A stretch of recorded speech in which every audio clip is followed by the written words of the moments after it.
So welcome everyone. We'll be kicking off in just a couple of minutes. Just bear with us now while we let everybody come into the webinar. We're expecting a huge number of people on here today, so just take a little while.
Hi everyone, so we're just waiting for all of our guests to arrive. We've got loads joining us. We'll kick off in just a minute. Our panelists are here eagerly waiting to get on, so just bear with us now another minute and we will kick off.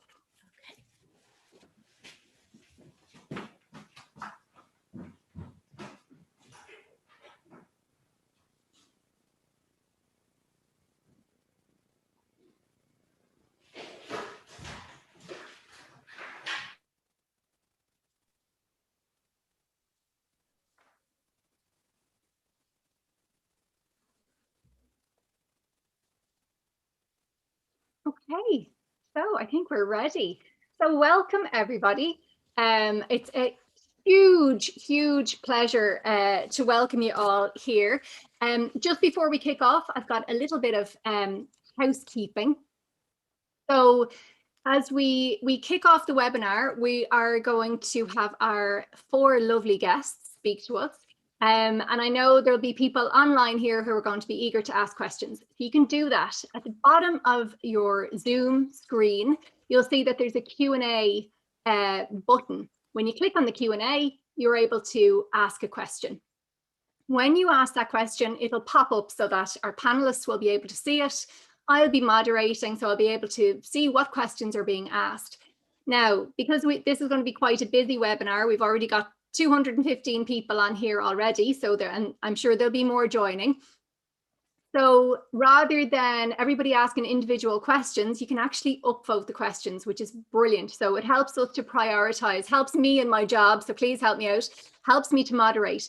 So if you click on whatever questions you want to make sure is answered, click on those and make sure that it pops up to the top, and then I get to see those first.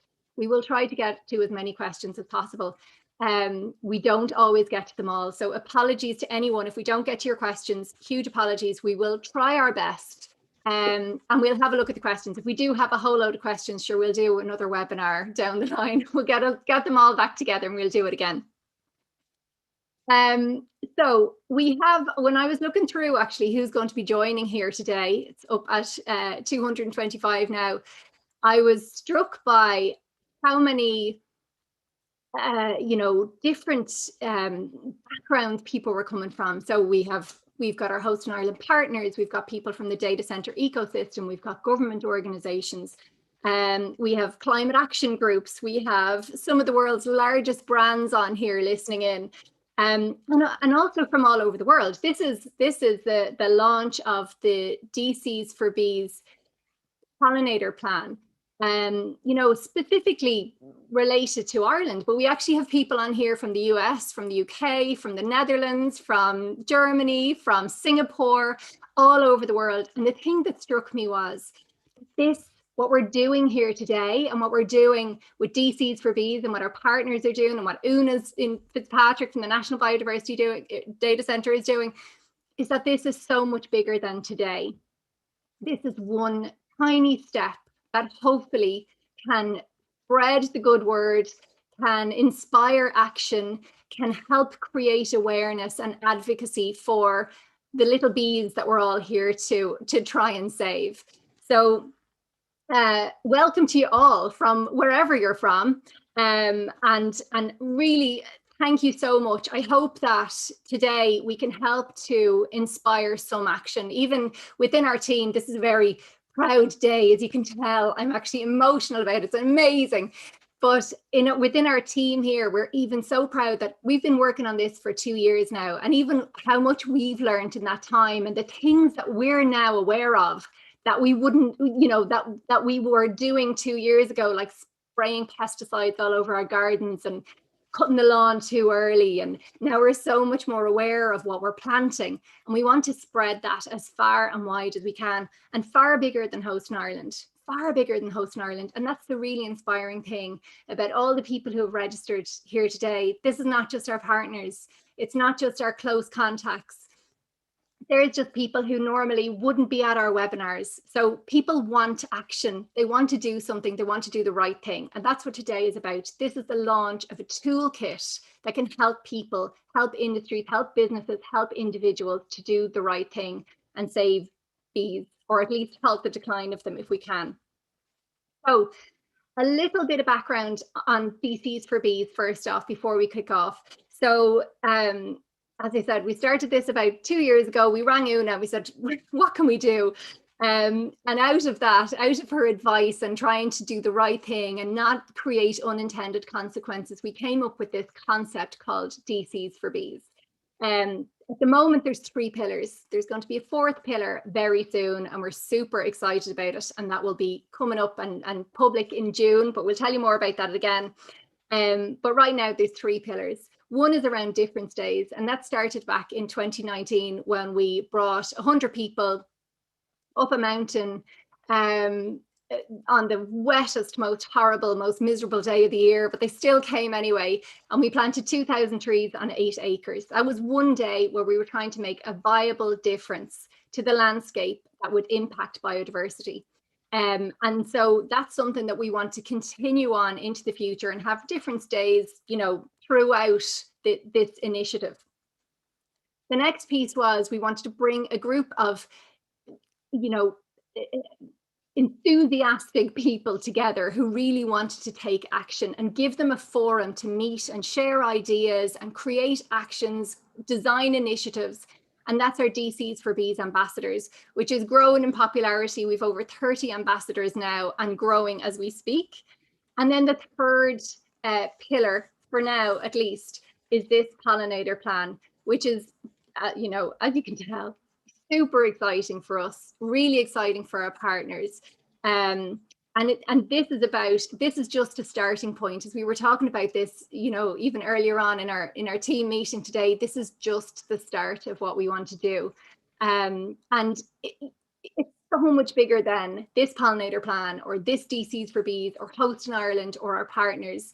This is a blueprint that anybody can use. They can take the Pollinator Plan, ensuring that wherever you are, if you're not in Ireland, that it is, localized for your location, for your environment, to make sure that there are no unintended consequences. But it's something that anybody could do.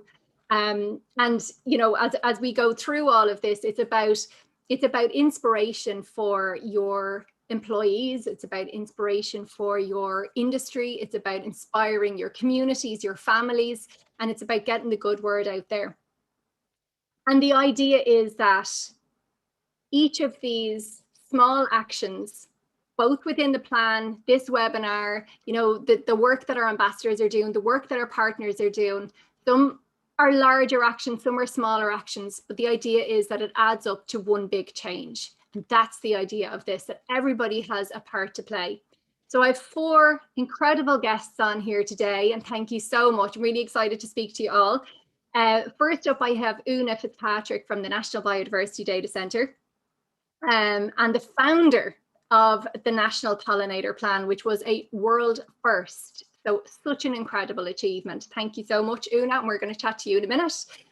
We have Rebecca Walmars from Cyrus One, who's the Regional Marketing Director, and Kevin Fitzpatrick, landscape architect, working with Cyrus One on the amazing work that they're doing on their Dublin campus. So excited to hear more about that and actually really see this plan in action and what it really means. And then I have the lovely Monica Alvarez, who is a garden designer, tutor of horticulture, and a celebrity in her own right, and the judge on RTE's Super Garden. And we brought Monica on here because of her absolute passion for biodiversity in gardens and in our lives. So, Una, I'm going to start with you, if that's okay. We spoke 2 years ago. So we, myself, Gary, and Lisa hopped in a car or two cars, and we landed on your doorstep and we said, what can we do? We want to do something for the greater good. How can we? We have these partners. I think at the time we probably only had 22 partners. Now we've got 40. We're growing, thank God, because we've got more people behind this, and we wanted to do the right thing. You know, we came to you because you had written the National Pollinator Plan, and that helped create the backbone, I suppose, for this pollinator plan. And it was a global first. So your pollinator plan was a global first. It was the first time anything was done around that. And this is an industry first. This is the first time an industry, I remember being on the phone to you and you were saying, this is amazing. I've never had somebody pick up the phone and ask us what we can do and can we create our own pollinator plan. So it was incredible. But can you tell us a little bit about the plan itself? You know, I know you've recently launched the newest iteration, and you've launched a lot of the impact of that first plan. Can you tell us a little bit about why you created the plan and the impact that you expect from it? Yeah, of course. Firstly, I'm delighted to be here today. So huge thanks for the invitation. So I work in the National Biodiversity Data Centre, and we track changes in Ireland's wildlife. So I suppose we've known for a while that biodiversity is in trouble. And when it comes to pollinators, and particularly bees, which are the most important pollinator, we have 99 different types of bees in Ireland. So there's the honeybee, which is kept by beekeepers. That's a managed pollinator, which isn't in trouble. But then we have 98 wild bees, and 1/3 of those are threatened with extinction. So huge, huge problems that we're facing. So we were tracking that within the National Biodiversity Data Centre. At the same time, there was a lot of research going on in universities in Ireland, particularly in Trinity College Dublin with Professor Jean Stout. So, you know, we were watching the problem happen, and she was finding out what we could do about it. So I suppose we came together and said, listen, you know, we're going to have to do something. You know, you either bury your head in the sand or you know, you try to step up and come up with some sort of framework to address the problem going forward. So that's really exactly what we did. We came together and put together the first draft of a plan with lots of actions that we could take across the island to try and make it more pollinator friendly again. So we then called a steering group who took it forward, and we published the first plan in 2015. So it had the first 5-year phase was 2015 to 2020. It had 81 actions. And as you said, it really is a call to action. And I've always said, you know, it's about looking at our landscape and how can we make it more pollinator friendly. And anyone who has any responsibility for a piece of land, you know, from the smallest window box to the biggest farm, can play a role. And it is very much that, you know, it is a call to action. So what we wanted to do within the plan was to make sure that we were doing the best thing. So we've always made sure that it's been informed by research. We've looked at the science. And what we've tried to do is to always identify evidence-based actions that people can take to help. So within the Pollinator Plan, we've published guideline documents with these evidence-based actions for lots and lots of different sectors. So, you know, we've got one for farmers, what you can do in your farm. We've got one for councils. We've got one for transport authorities. There's one for businesses, you know, one for gardens, one for local communities, and so on and so on. So that, I suppose, is the core of it, and trying to get people to come together, because again, as you said, Michelle, lots of small actions, when you put them together, the impact is enormous. And I just want to pay credit to yourself and Gary, and Lisa came down to visit me, and you said, what can we do? Which is always lovely to be asked. And I said, well, the best thing that you could do would be to help us spread the message. And what we would love to do is to have an industry specific pollinator plan. It hadn't been done before. And you, to your credit, went straight off and did it. Which is fantastic. And we were really, you know, grateful for your support and involvement with, something that's industry specific. What it means is that you can bring people on a journey, you can share knowledge and expertise so much more easily, and you can inspire other people. And I think, that's exactly what you've been doing. I want to also pay credit because you have always asked me what's the best thing that we can do. And what we sometimes find is that sectors will try to do the easiest thing, or they might do the thing that gets them most chance of positive media publicity. You've not done that. So you've always asked me what's the best thing to do, and I've told you. And as far as I know, that's what you've done. So again, I just want to say thank you for that. So really, really delighted. I think there's so much scope for everyone listening here, whether you've just got a garden at home or whether you are involved in your own business or whether you're directly involved in DCs for bees, we can all help. And when we put those small actions together, we can solve this problem. It's as simple as that. So amazing. And that was actually my next question. Sorry. Yeah, no, you're fine. I'm going to ask it anyway. But to that point, I don't know about the rest of you guys, but I have climate anxiety. We're always faced with this kind of hopeless, it's too late type message. And what I love about this plan is that we are all part of the solution and we want to be part of that. Is this something that can really make a difference? Is it too late? Can we turn it back around? I suppose two things to say. It's not too late. It's not too late. The first thing to say is that we use pollinators and the All Ireland Pollinator Plan and DCs for Bees Plan as a vehicle to sell a wider biodiversity message, so that the actions that you take for pollinators are having much, much wider benefits to biodiversity generally. I think that's the first really important point. And we do use pollinators as a vehicle because, people like them, they understand them, and they understand why they're so important. But the actions you take for those have much, much, much wider benefits. It's not too late, but we wouldn't want to hang around too much longer. Yeah. So we'd really, really want to get moving. And I think for me, you're right. So, biodiversity is so complex and it can be difficult to feel empowered as to know what to do because it is so complex. And again, that's why we distilled down into the Pollinator Plan, which makes it simpler in the way that you can positively engage and make a difference. I suppose for me, one of the most worrying things is that there's new normals being created all the time. When I was a child, I was scared stiff to go outside the back door at night because there's so many moths flying around the lights. That doesn't happen anymore. To my kids, normal is the odd moth coming into the bathroom window in summer. They don't know what's been lost.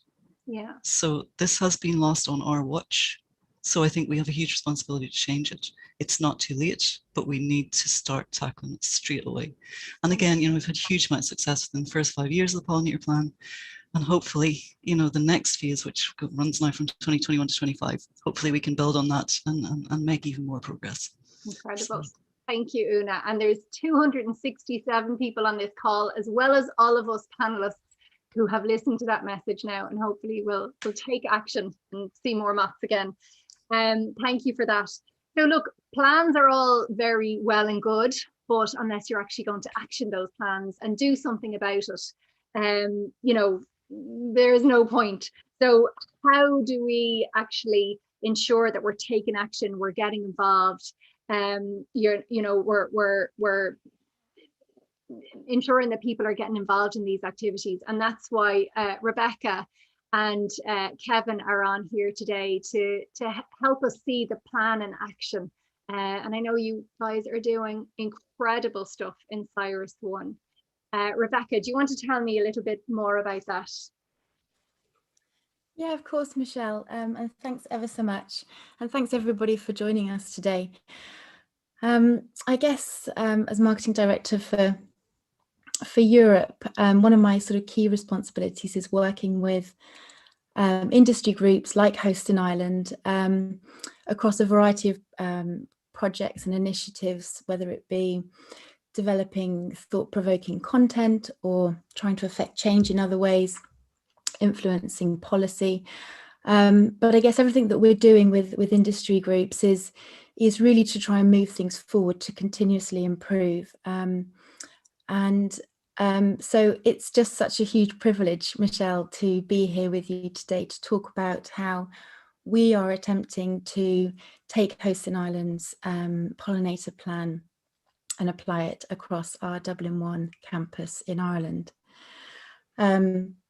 And of course, the point of us sharing this message, just to reiterate what you were saying earlier, Michelle, is not to be it's boastful. It's to help other people, to help anybody that's at the beginning of their journey, whether they're looking to implement a large or a small scheme in their data center or in their back garden or in their corporate headquarters, to help them see the possibilities, to see that it's manageable, and just to make that sort of transition as smooth and effective and as easy as possible.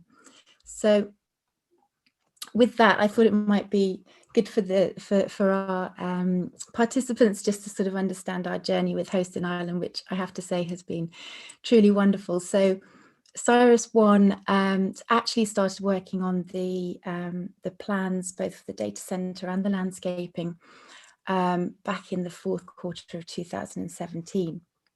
By the summer of 18, we had planning permission, and then we shortly after joined Host in Ireland, which is this image up here. In the September of 19, we broke ground at our Dublin 1 campus. You can see down here, and again, we had yet another plaque from yourself and Gary. It was a lovely sunny day.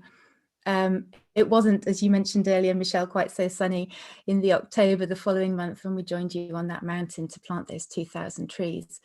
But I guess the reason why I'm mentioning that is because it was that event. It was the passion and the commitment and the inspiration, your vision to do something good with the DCs for Bees initiative, to do something that I guess was doing more good, not just doing less bad, which is so often sort of the dialogue, I think, in our industry when we're talking about sustainability and the environment. And so it was that event really which firmly established it in my mind that this was something that we should be taking on board corporately, worldwide. And so I just sort of wanted to give you that context as to how we came to be here. And I guess the next natural step from that, therefore, was when we published our sustainability report last year, we established habitat as the fourth pillar in our commitment to the environment, alongside energy, carbon, and water conservation.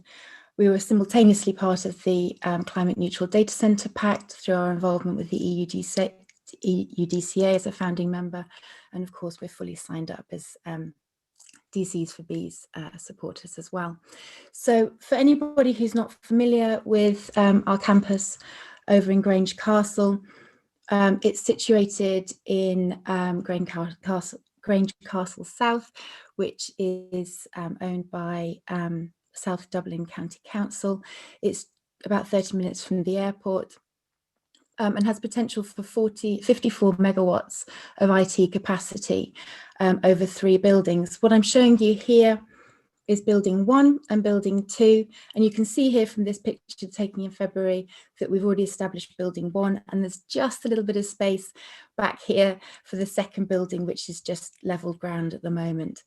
And hopefully here on this render, which was actually developed way back when in 2018, you can see what we're trying to accomplish here with the wetlands, which sits in front of the data centre there. And of course, we are committed to 100% renewable green energy on the site, as we are across our entire European portfolio.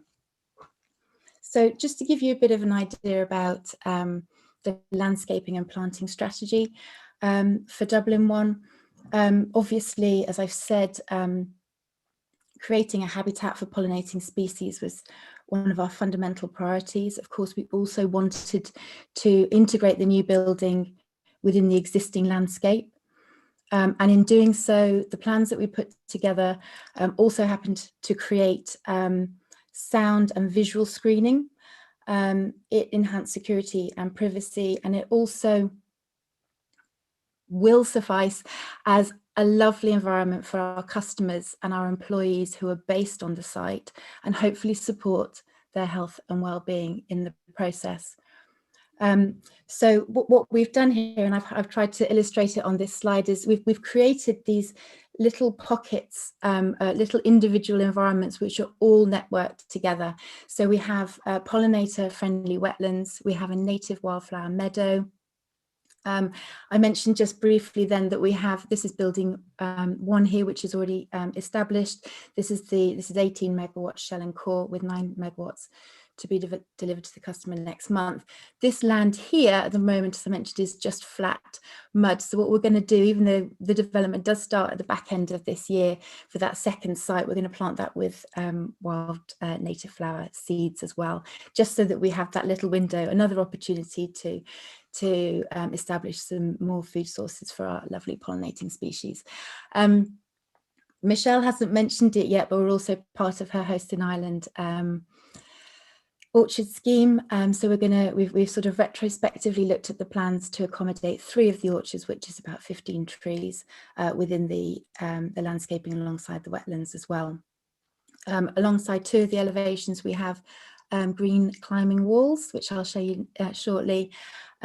We also have an abundance of established hedgerows, new hedgerows, and a historic hedgerow as well, which we are reinstating, and also these wonderful green berms which we've planted with native woodland species. So I'm just going to go into a little bit more detail on each of those areas, if I may. And I must say at this point, I am no horticulturalist, so I'm not, you'll be pleased to hear, going to attempt to read out any of these Latin names, but if anybody would like a copy of the presentation afterwards, I will with absolute pleasure share it with you. And obviously you'll be free to talk to Kevin, who's our landscape architect as well. So we have 2,500 square meters of meadow, and the temporary meadow, which I just referenced. They're obviously all planted with these pollinator friendly species, and they're sown pretty much in any space that can accommodate them, plus another 5,000 bulbs. And as I mentioned, space has also been made for our heritage orchards. Within the wetlands, the species have been chosen specifically to function in damp conditions, to pollinate and enhance the ecology and biodiversity of the area. And we're hoping that the habitat will also become a lovely space for breeding frogs and newts. And I think it's just important to reiterate that this wetland will establish, a really unique ecological space and provide a lovely aesthetic view from the outside of the site also. So the green walls, these are one of my sort of favourite parts of the overall plan. We have this incredible wire rope structure from the base to the roof, which is a total of 15.5 meters, and we've planted at the base, and you'll see in the movie that Kevin's going to show shortly that at the moment they're only a meter or so high, but they're going to grow all the way up there, and they're clematis and honeysuckle. So not only will they look beautiful, not only will they serve as food for our pollinating insects, but also smell amazing, I should hope. So just going back to the Hosting Island way of approaching things, we've just sort of talked about the food that we're providing to our pollinating insects, and now the nesting habitats. And I know many people wouldn't be necessarily aware that different varieties of bees nest in different types of habitat. And so hedgerows, the base of hedgerows and the soil and the long grasses around the meadows are such habitats for a variety of bees. So we've enhanced and strengthened what was already there on the site, and where we've had to incorporate new hedgerow, we've ensured that it's native species. We're also re-establishing a historic hedgerow boundary, which had been depleted in some regards. So that's another lovely addition for the local community. And we've established about 200 meters of that new hedgerow. So then looking at the woodland and the earth banks, another, I think, truly brilliant part of the designs for this site was that instead of removing muck from the site, we used that muck, that natural matter, to when the excavation was happening, to create these natural green berms around some of the perimeter of the site. And Kevin and his team have just been down there recently, planting those green berms with 1,400 native trees, saplings and woodland shrubs. And I've listed there the species that we're using, again, all native: oaks, alder, birch and Scots pine. And the earth banks, specifically the open earth banks that aren't covered in grass, have been left specifically for the solitary bees, and we're also looking to drill holes in the wood that we have there also. So yeah, so that's that. So I'm sorry, I've talked a little bit, but I just wanted to give you an idea of the development timeline. This scheme obviously has been going now for nearly 3 years. Kevin's been working on the project for a long time. But that's not to say that we couldn't have made some of these changes irrespectively, and we've adapted it along the way to align even further with the Pollinator Plan. And I just wanted to show here that we planted the hedgerow at the beginning of this year. The orchard will go in later this year, and Kevin's going to show you a movie now which will show exactly how the site is now, but I have to caveat it and let you know that it's just been planted. So it's going to be lovely this summer, but I think next summer is going to be the time when the habitat is fully established and totally flourishing. And so what we'd like to do is to bring in an ecologist at this point now, in the next couple of months, to count and have an understanding of the volume of the wildlife and the diversity and the bees in the area, and then do it again in a year and in a year. And I'm just hoping that those numbers just continually tick up, Michelle. You know, to your point earlier, we don't just want to stop the decline, we want to encourage them to thrive and survive. Thank you, Rebecca. And actually, I just love what you were saying there. This is not a quick fix. This is no like, oh, well, you know, you do this year and that's it and it's done. This is a continuous process. And I think we all have to be really aware of that. There's no silver bullet for this. It's going to take hard work and dedication and a long time. And the other piece about what you said there about, it doesn't look wonderful now. Because it does take time. This is, it took a long time to establish in the first place, less so probably to take it down. And so it's going to take time for us to establish it again. And that investment of time, I think, is really important for companies and individuals to understand that. And sorry, one more point, because I just loved it. You talked about hedgerows there, and Una completely lied. I'm going to call her out right here, right now. When we called Una and we said, what's the one thing we can do? She said, get everyone to stop cutting hedgerows. We said, look, we can't do that. What's the next best thing we can do? So what you're doing around hedgerows is so important. And I think Una would agree is kind of one of the most important things. It's one of the most richest habitats that we have in Ireland at the moment, because we don't have a lot of native forests. So it's excellent the work that you're doing around the hedgerows as well. Thank you, Michelle. Thank you. And I've just got, before I hand over to Kevin, if I may, I just wanted to share this slide, which talks about how we're trying to be the change, which is another strapline that I absolutely love, and how our commitment to habitat that we outlined in our sustainability report is manifesting. I know that the honeybee isn't endangered, but I wanted to just share this little story with you because I love it. We're running a very similar scheme to that which we're doing in Dublin over in our Amsterdam 1 site. We have a really comprehensive landscaping scheme there which supports biodiversity as well. Actually, that's just been established at the same time as Dublin earlier this year. This time last year, we'd just gone into lockdown, and we found a swarm of bees nesting in one of our chiller gantries over in Amsterdam. So we were so lucky. We had one of our FM engineers over there, his father was a beekeeper, so he managed to capture the whole swarm. And so we now have our very own hive over in Amsterdam 1. So Cyrus 1 honey coming to you soon, hopefully, fingers crossed. And then where we can't do these landscaping and biodiversity plans at scale, the next level for us is to try and establish planters and bee hotels across the operational facilities that we have, where obviously we can't influence any landscaping at this stage. Some of our data centres I don't think are suitable. However, we have adiabatic cooling in some of our data centres, which are sucking volumes of air in.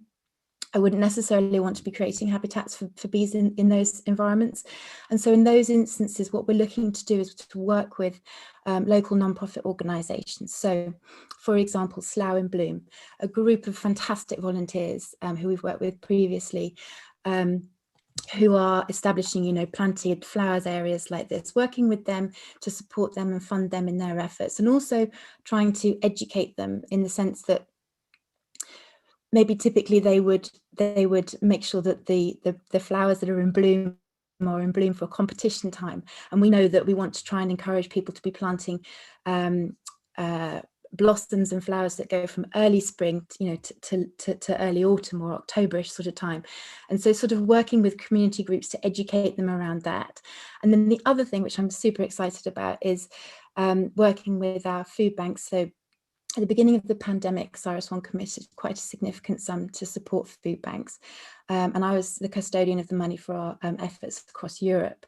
And so what I'd love to do, Michelle, is gift window boxes to the food banks so that they can share those. So when somebody comes in to get their absolute basics and their essentials, they can also possibly take away with them a window box, take it home, put it on their balcony, on their doorstep, on their windowsill, whatever it might be, to just something that can support both rural and urban areas, and obviously also hopefully support a little bit of health and well-being across Europe. So that's just where we are at the moment. Obviously there's loads more initiatives ongoing, and I know that so many of your membership, Michelle, are doing similar and different things. And so I'm just delighted that Cyrus are a part of this. And thank you so much for the inspiration and the opportunity. Thanks, Rebecca. Thank you so much for that. And I'm going to now open up to Kevin, who is going to talk us through your site, actually. So bear with me now while I just share the video. A very quick overview, a 1-minute video. How's that? Okay, so it's a brief overview of the recently completed works at Cyrus Dublin. So reminder, you're looking at this in its first days. You can see the wetland here, which is just being completed and is central to the biodiversity habitat. These are the reeds and rushes that have been planted. They'll create a breeding habitat for amphibians and also wildfowl. But we'll also provide for pollinating insects through the wetland planting. It's surrounded by this meadow, which is soon to be flowering, a wildflower meadow. These are the earth banks that Rebecca spoke about, creating spoil. And on that, we've created a woodland habitat with oak, ash, cherry, but also you can see here the understory of shrubs, Gelder rose and the like. These are the frames that we've created. We've established climbing frames using tensile steel wire. They extend the full height of the building. They provide a frame for climbing plants such as the clematis and the honeysuckle you can see right there. The resulting green walls will enhance the aesthetics and provide pollinators. And here we have some of the hedgerows, and to reinforce any trees and hedgerows on site, we do retain, and this protects the existing biodiversity and gives us something to build upon. That's a very quick overview of the first stage, and as it progresses and flourishes, hopefully we can bring it back to you. Thank you so much, Kevin. That is absolutely stunning. And I know, to Rebecca's point, I know it's early days, so, you don't see some of the things in all its glory, but it's amazing that you're holding on to, some of that original hedgerow and then building and bringing some of that back as well. So well done. Excellent work. Thank you. Thanks, Kevin. Thanks, Becky. So Monica, I'm going to bring you in now, if that's okay. So you are a garden designer, horticultural lecturer, a judge for Ortiz Super Garden, and we're so excited to have you on here today. Myself and Monica had a warm-up call, was it last week, maybe a run through, and we covered an hour of just chit chat about all of this like that. So hopefully we won't take up too much time today. We'll try and keep it shorter. But look, can you tell me a little bit about your interest in gardening and biodiversity and what it means to you? Yeah, well, basically, I started learning about horticulture, and I pretty much developed a passion for gardening in general straight away. And I started doing designs and trying to put my little grain of sand into the pile of changing the landscapes.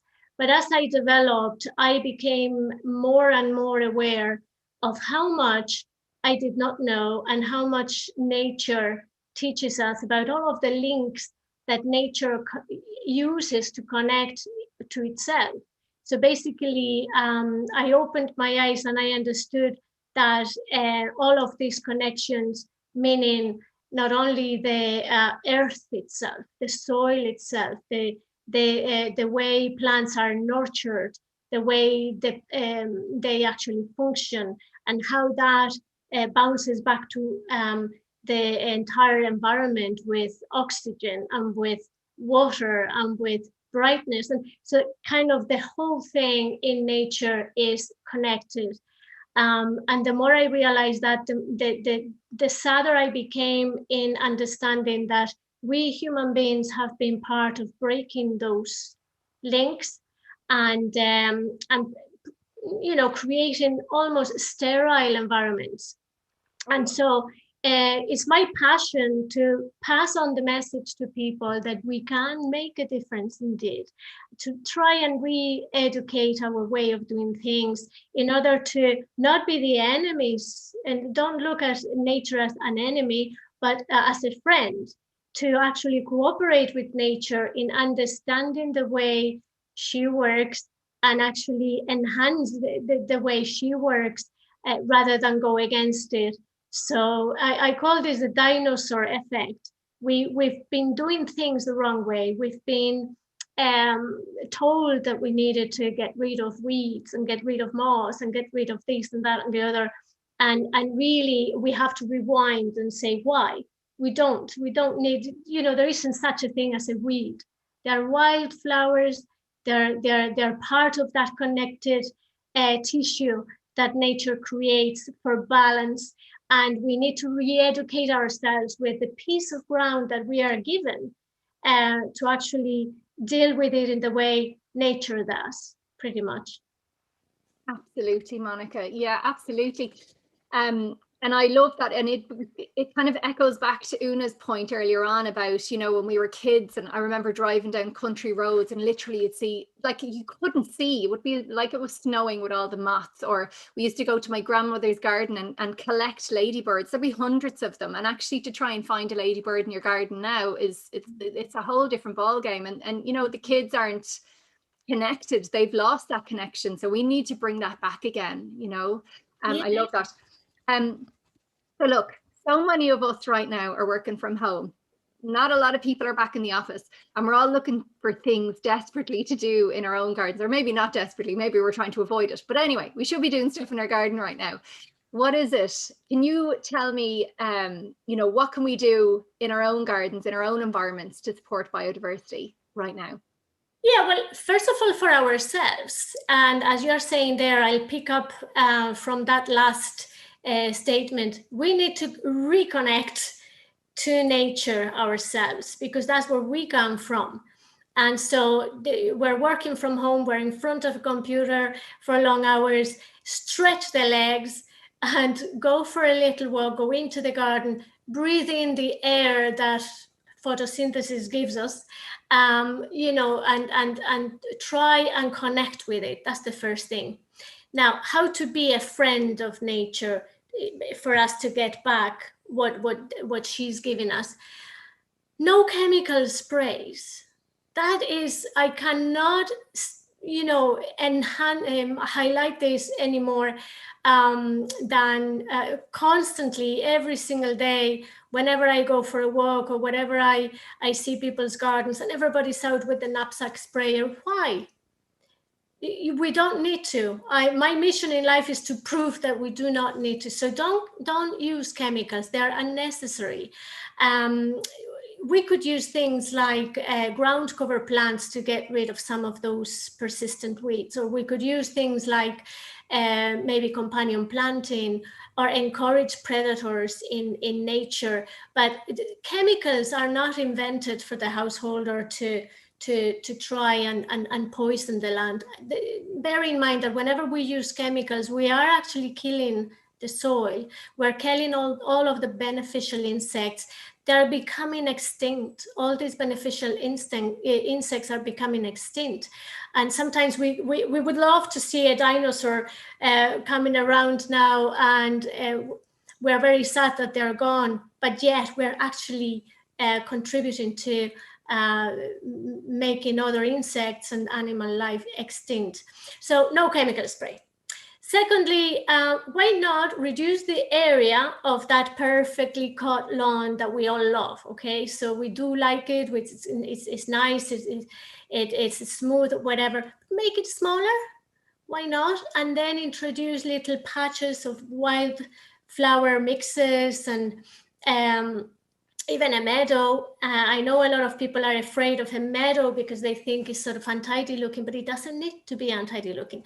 Even just a little tile of 30 by 30 centimeters of nice native wildflowers to try and tell all the insects and bees, come here, you know, there's a restaurant here for you. So yeah, next thing, introduce water in the garden. It doesn't need to be dangerous. I don't know, sometimes people are a little bit too afraid of water, but it doesn't need to be dangerous. It's just a little bit of shallow water, a small pond, even bucket size. And that would be brilliant for birds to come in and to drink, and frogs and tadpoles and insects, you know, things like that. And also including things like bug hotels in your garden. That could be pretty. As a designer, I can tell you that all of these things can be done in a pretty way. Remove things like leylands. Leylands and some of the evergreen conifers that are non-native, they're not offering nectar, they're not offering things, and they actually create turbulence in your garden anyway, because the wind comes and then it kind of goes over the other side of the hedge in a not good for the garden. So instead, introduce hedges that would be native, that would be deciduous, that would be flowering, and don't clip them all the time. I mean, let them go into flower, because it is lovely. Like a hedge with a flower provides an amazing aroma, not just for you, but for the insects as well. So insect life is amazing if you allow the hedge to go to flower and then clip it when it's finished flowering. Yeah. And that actually brings us nicely, Monica, onto this point around, you know, I mean, my shed here is in my garden. I love the garden. It's, you know, it's less manicured than it was, thanks to Una. Her voice is in my head all the time. But, you know, it fills me with fear when I think of the garden overgrowing. And as a designer, I suppose, I know you've got a lovely video that I'm going to play, just to show how, you know, it doesn't have to go out of control. Yeah. Can I play that, and maybe you can talk us through it a little bit? Yeah, this is a garden in Wicklow, and this is the before, okay, so don't panic.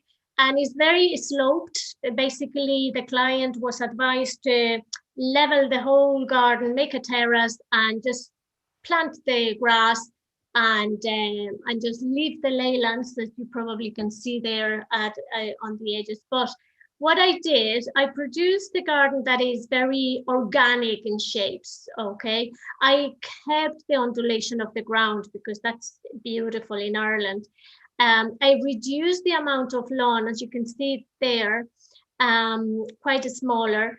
And then you can see some patches of wildflowers in the garden.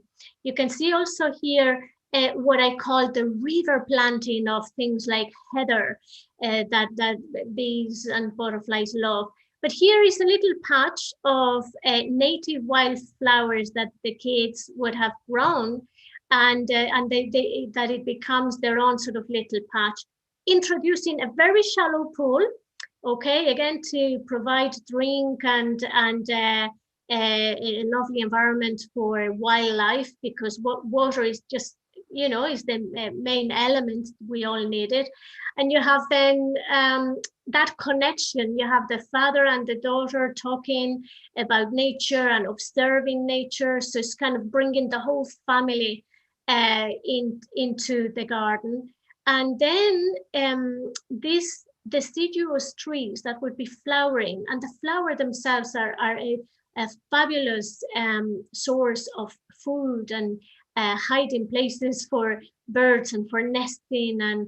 And so instead of having all these conifers, I introduce loads of native flowering trees. And then towards the patio areas, a little bit more manicured. You probably notice a few plants there in the midst of the paving as well.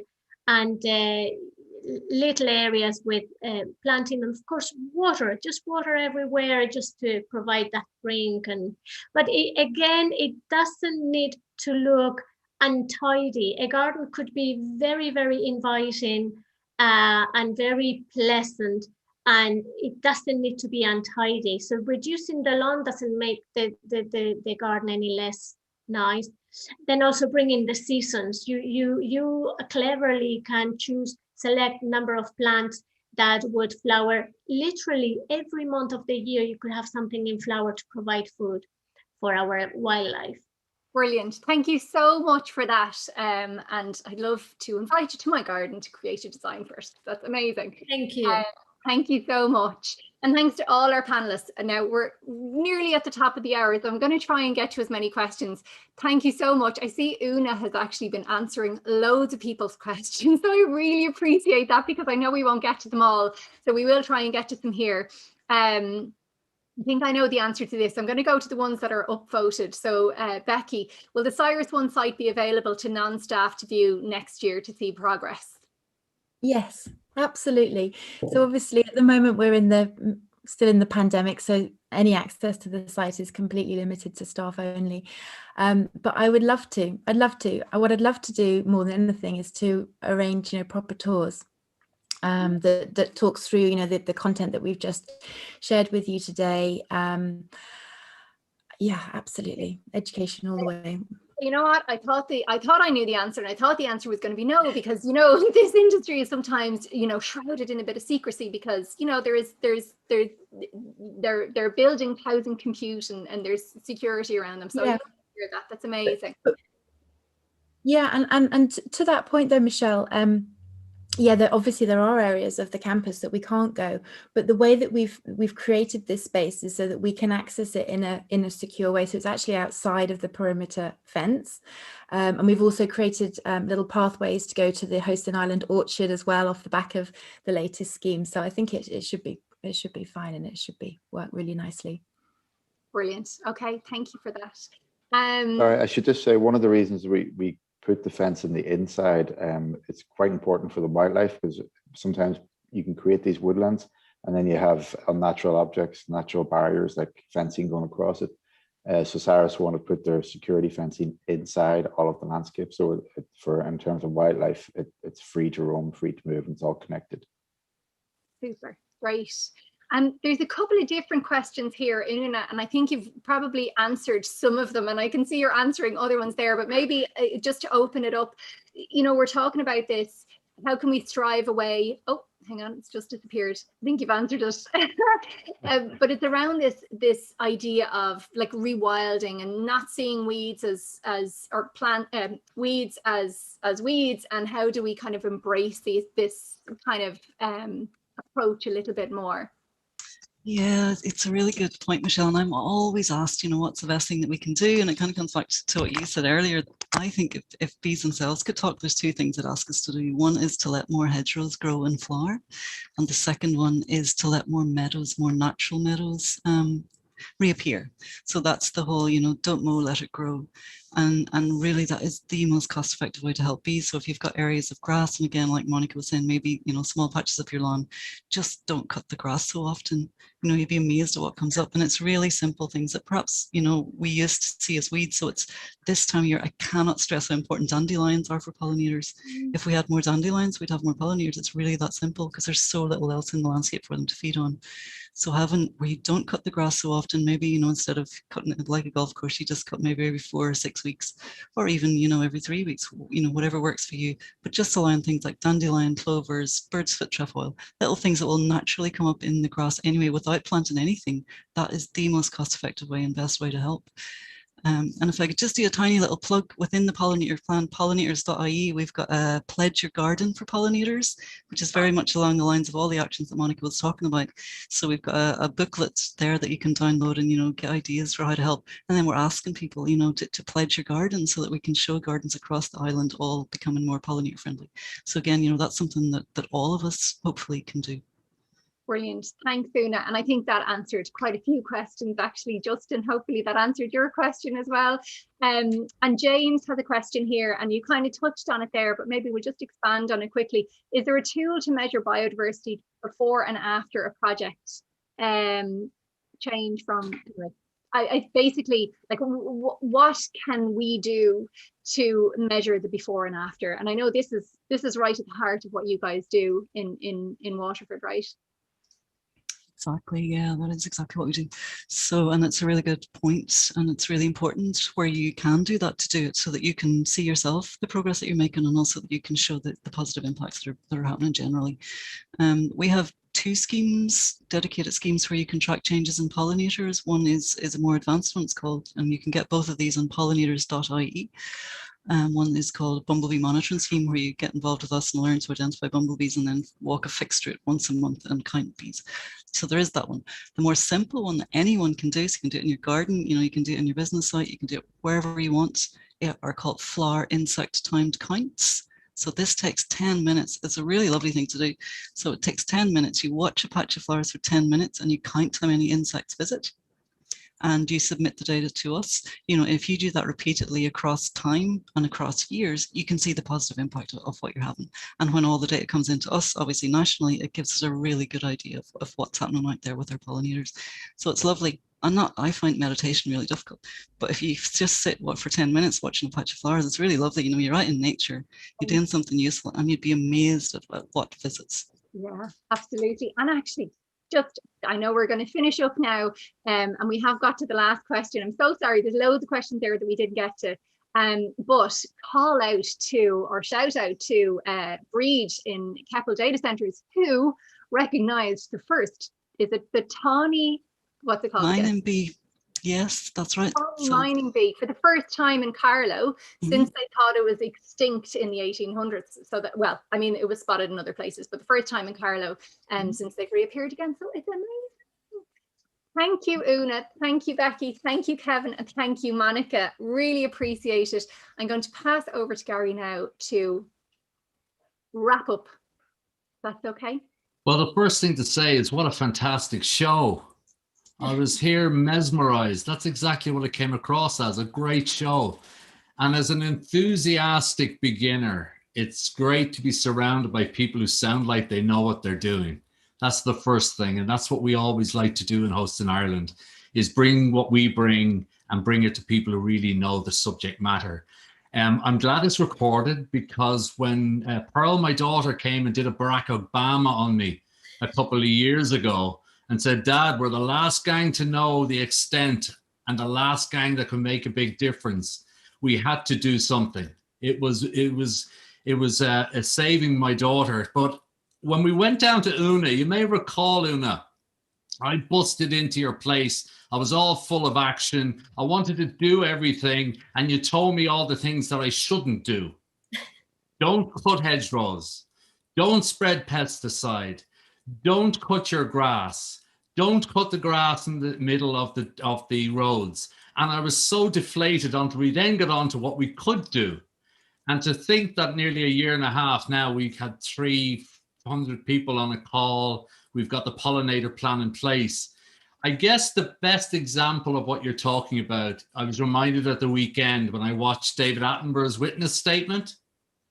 And he talked about the worst nuclear disaster in the last 100 years is Chernobyl. And yet, since man has left it alone 30 odd years ago, we now have extinct fauna and flora coming back. We've the bison coming back. We've wolves, we've bears, we've all these things. Why? Because we got out of there. Yeah. So I guess that's your point, is that often it's what we not do than what we can do. And from my point of view, I've learned an awful lot about unintended consequences. And I think one of the things that I would have been 100%, I would have been the guy who planted the wrong stuff and killed the stuff down the road. So with that, I just want to say thank you to a few people, if that's okay. Sarah, show yourself if you're on. Tanya, show yourself if you're on. I know you're there. Lisa, show yourself and say hello. Come on. There you are. Ah, little girlie's with you as well, Lisa. Come on, Tanya, say hello. There's the real people that do all the real work, along with Michelle, along with Mira, Jess, Joyce, and thank you all so much. I'm just going to leave you with one thought. Nothing is inevitable. Nothing is inevitable. I was brought up as a child of the 80s, and I was told that the giant panda, the grizzly bear, the snow leopard, and the southern white-horned rhino would be extinct. Guess what? They're not. And not only are they not extinct, they now have been moved into the vulnerable section. So they're recovering. And exactly what Host in Ireland is all about, when we founded it 6 odd years ago, success is through collaboration. The only way that we can achieve anything is to take what we've learned today, 1, 2, 3, and use it. Ask questions. Una, your pollinator.ie site is an open Q&A. Monica, keep doing what you're doing. That video was fantastic. Rebecca, you've absolutely drank at the chalice. You've absolutely turned what we thought we could do into a real tangible project, something that we can all actually see, because the Pollinator Plan is an aspiration that we want people to get on board. You've done great. Kevin, is it? Kevin, thank you so much for being the other only man on the call to bring some balance to the panel. And with that, thank you for staying on board. Thank you all. Go and download the Pollinator, do 1 or 2 of the things. And from Host in Ireland and everybody involved with us, thank you so much. We do appreciate it. Bye-bye. Thanks, everyone. Thanks. Bye now. Thank you. Bye.